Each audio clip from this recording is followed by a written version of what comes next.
What's good people? Soul Brother number one coming back at you from the top of the chocolate Milky Way, here to reclaim the pyramids.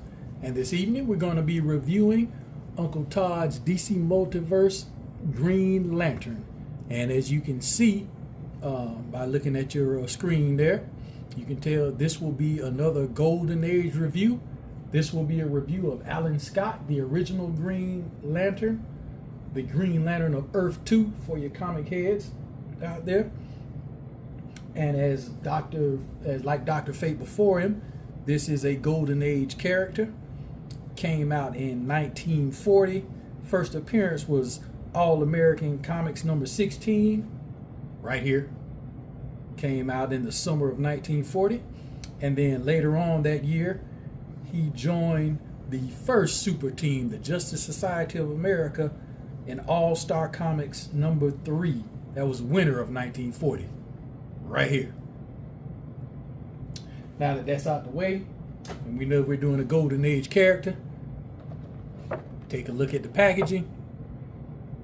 Standard McFarlane packaging.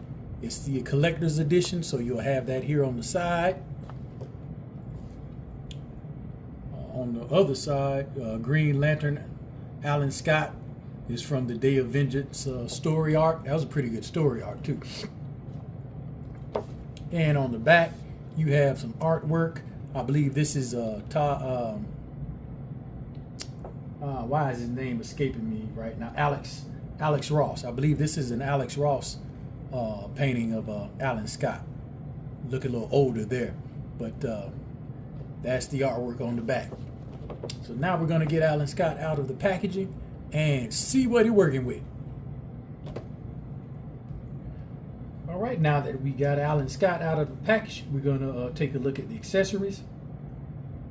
Like all McFarlane figures, comes with a stand, just a matte black, got a little gloss to it stand.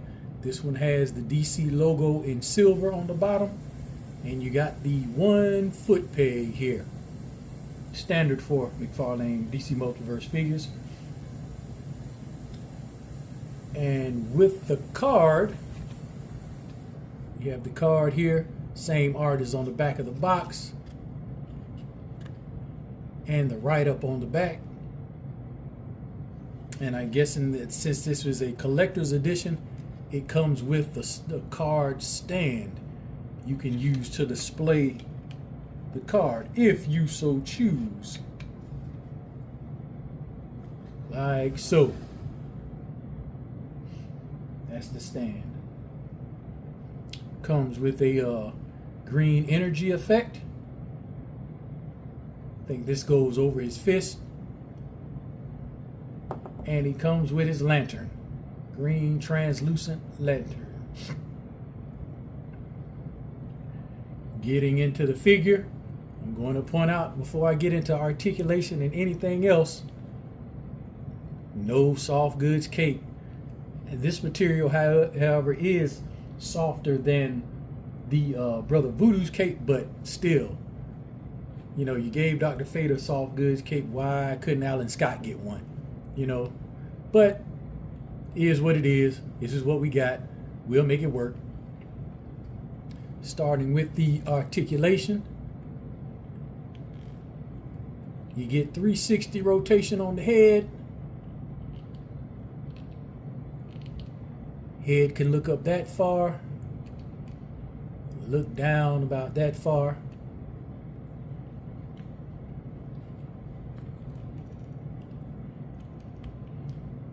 You get the T-pose, no problem.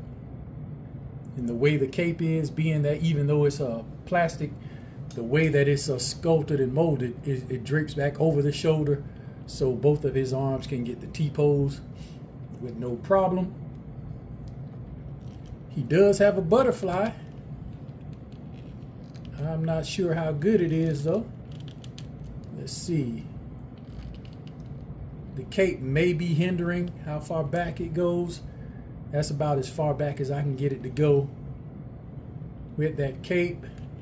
And going forward doesn't really do too much. So almost a useless butterfly. but it's there. You got the bicep cut, the double jointed pinned elbow, and you have the that peg that the McFarlane's hands are on. It allows you to do 360 and go up and down.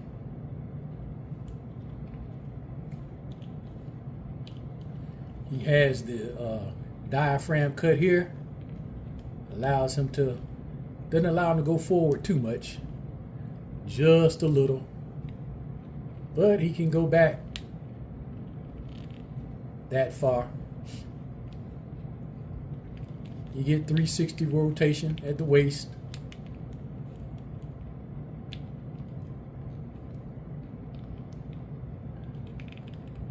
Leg can kick out about 90 degrees.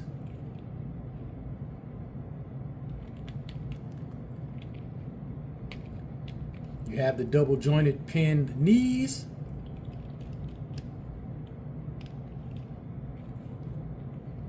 No boot cut. Ankle pivot goes down that far.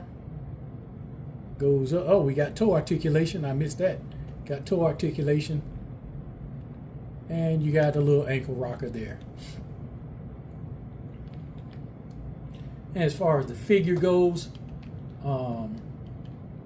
and how close the look comes to the comic book, this is almost pretty much spot on.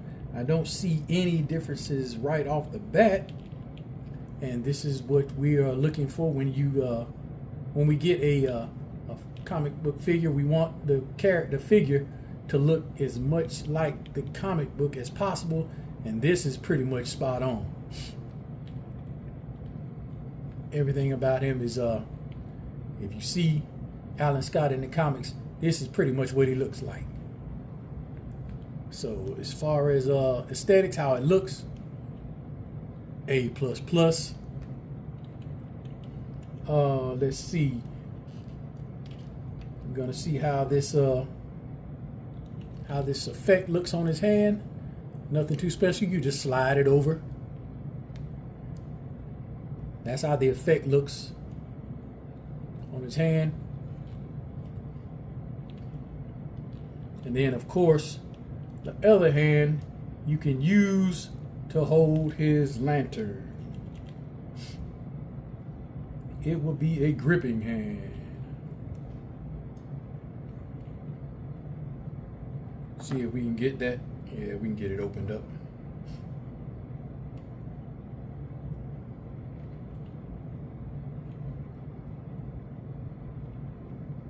So there he has the